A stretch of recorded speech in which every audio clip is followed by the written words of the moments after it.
Poor Relations by Charles Lamb. A poor relation is the most irrelevant thing in nature, a piece of impertinent correspondency, an odious approximation, a haunting conscience, a preposterous shadow lengthening in the noontide of your prosperity, an unwelcome remembrancer, a perpetually recurring mortification, a drain on your purse, a more intolerable dun upon your pride, a drawback upon success, a rebuke to your rising, a stain in your blood, a blot on your scutcheon, a rent in your garment, a death's head at your banquet, Agathocle's pot, a Mordecai in your gate, a Lazarus at your door, a lion in your path, a frog in your chamber, a fly in your ointment, a mote in your eye, a triumph to your enemy, an apology to your friends, the one thing not needful, the hail in harvest, the ounce of sour in a pound of sweet. He is known by his knock, your heart telleth you that is Mr. A rap between familiarity and respect, that demands and at the same time seems to despair of entertainment. He entereth smiling and embarrassed. He holdeth out his hand to you to shake, and draweth it back again. He casually looketh in about dinner time, when the table is full. He offereth to go away, seeing you have company, but is induced to stay. He filleth a chair, and your visitor's 2 children are accommodated at a side table. He never cometh upon open days when your wife says with some complacency, "My dear, perhaps Mr. will drop in today." He remembereth birthdays, and professeth he is fortunate to have stumbled upon one. He declareth against fish, the turbot being small, yet suffereth himself to be importuned into a slice against his first resolution. He sticketh by the port, yet will be prevailed upon to empty the remainder glass of claret if a stranger press it upon him. He is a puzzle to the servants, who are fearful of being too obsequious or not civil enough to him. The guests think they have seen him before. Every one speculateth upon his condition, and the most part take him to be a tide waiter.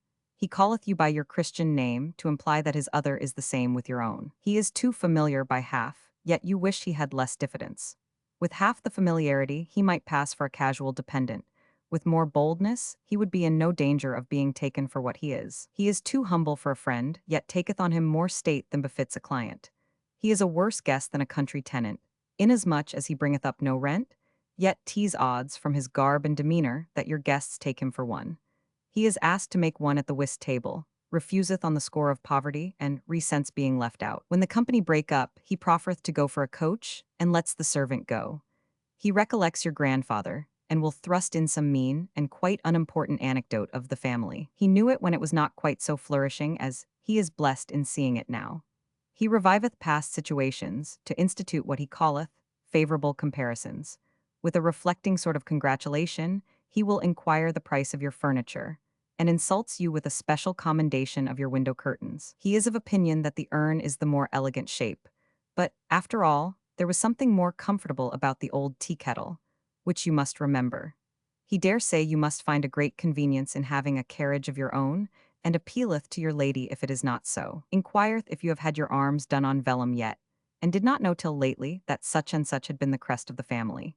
His memory is unseasonable, his compliments perverse, his talk a trouble, his stay pertinacious, and when he goeth away, you dismiss his chair into a corner as precipitately as possible, and feel fairly rid of 2 nuisances.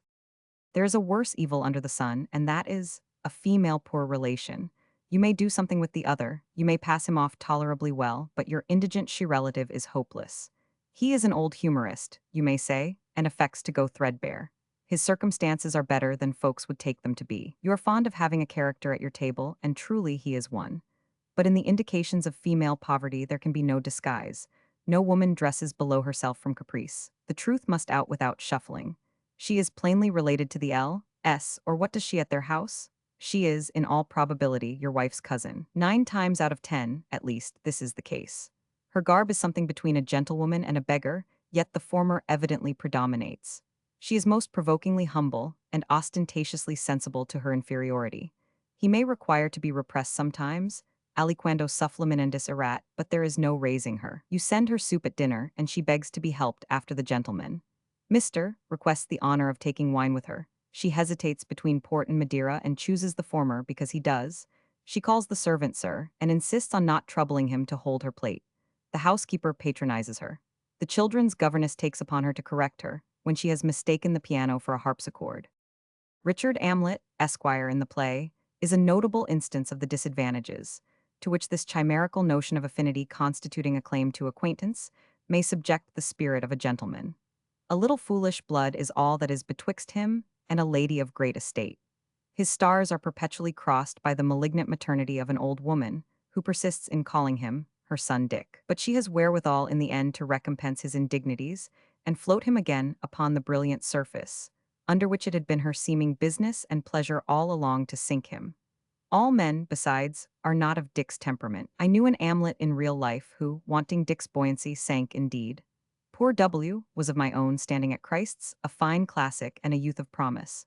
If he had a blemish, it was too much pride, but its quality was inoffensive. It was not of that sort which hardens the heart and serves to keep inferiors at a distance. It only sought to ward off derogation from itself. It was the principle of self-respect carried as far as it could go, without infringing upon that respect, which he would have everyone else equally maintain for himself. He would have you to think alike with him on this topic. Many a quarrel have I had with him, when we were rather older boys, and our tallness made us more obnoxious to observation in the blue clothes, because I would not thread the alleys and blind ways of the town with him to elude notice. When we have been out together on a holiday in the streets of this sneering and prying metropolis, W went sore with these notions to Oxford, where the dignity and sweetness of a scholar's life, meeting with the alloy of a humble introduction, wrought in him a passionate devotion to the place, with a profound aversion from the society. The servitor's gown worse than his school array clung to him with Nescian venom. He thought himself ridiculous in a garb, under which Latimer must have walked erect, and in which Hooker, in his young days, possibly flaunted in a vein of no discommendable vanity. In the depth of college shades, or in his lonely chamber, the poor student shrunk from observation. He found shelter among books which insult not, and studies that ask no questions of a youth's finances. He was lord of his library, and seldom cared for looking out beyond his domains. The healing influence of studious pursuits was upon him, to soothe and to abstract. He was almost a healthy man, when the waywardness of his fate broke out against him with a second and worse malignity. The father of W had hitherto exercised the humble profession of house painter at N, near Oxford. A supposed interest with some of the heads of the colleges had now induced him to take up his abode in that city, with the hope of being employed upon some public works which were talked of. From that moment I read in the countenance of the young man the determination which at length tore him from academical pursuits forever. To a person unacquainted with our universities, the distance between the gownsmen and the townsmen, as they are called, the trading part of the latter especially, is carried to an excess that would appear harsh and incredible. The temperament of W's father was diametrically the reverse of his own. Old W was a little, busy, cringing tradesman, who, with his son upon his arm, would stand bowing and scraping, cap in hand, to anything that wore the semblance of a gown. Insensible to the winks and opener remonstrances of the young man, to whose chamberfellow, or equal in standing perhaps, he was thus obsequiously and gratuitously ducking. Such a state of things could not last. W must change the air of Oxford or be suffocated. He chose the former, and let the sturdy moralist, who strains the point of the filial duties as high as they can bear, censure the dereliction. He cannot estimate the struggle. I stood with W, the last afternoon I ever saw him, under the eaves of his paternal dwelling. It was in the fine lane leading from the High Street to the back of college, where W kept his rooms. He seemed thoughtful and more reconciled. I ventured to rally him, finding him in a better mood, upon a representation of the artist evangelist, which the old man, whose affairs were beginning to flourish, had caused to be set up in a splendid sort of frame over his really handsome shop, either as a token of prosperity or badge of gratitude. To his saint, W looked up at the Luke, and like Satan, knew his mounted sign and fled.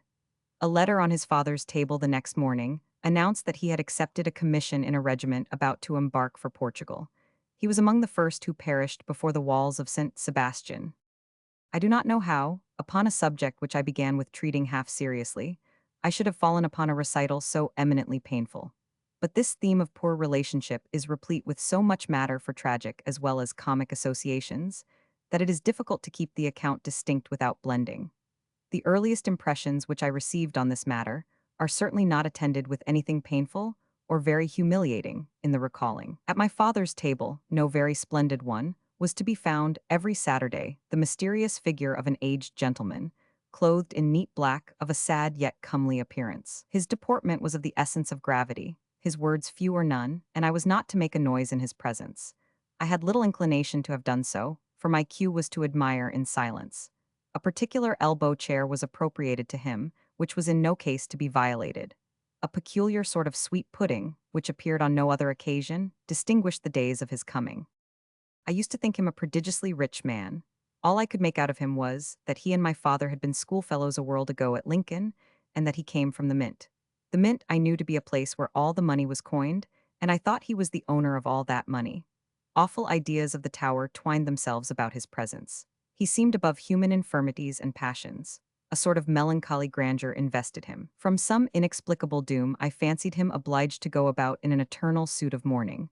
A captive, a stately being, let out of the Tower on Saturdays. Often have I wondered at the temerity of my father, who, in spite of an habitual general respect which we all in common manifested towards him, would venture now and then to stand up against him in some argument touching their youthful days. The houses of the ancient city of Lincoln are divided, as most of my readers know, between the dwellers on the hill and in the valley. This marked distinction formed an obvious division between the boys who lived above, however brought together in a common school, and the boys whose paternal residence was on the plain, a sufficient cause of hostility in the code of these young Grotiuses.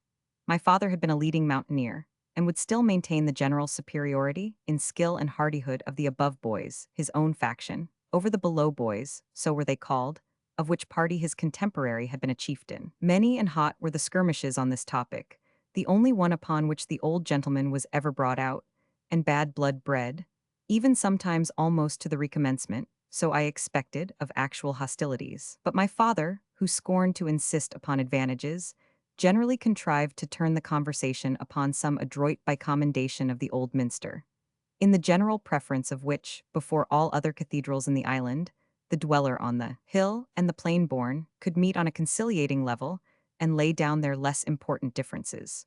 Once only I saw the old gentleman really ruffled, and I remembered with anguish the thought that came over me, perhaps he will never come here again. He had been pressed to take another plate of the viand, which I have already mentioned as the indispensable concomitant of his visits. He had refused with a resistance amounting to rigor, when my aunt, an old Lincolnian, but who had something of this in common with my cousin Bridget, that she would sometimes press civility out of season, uttered the following memorable application.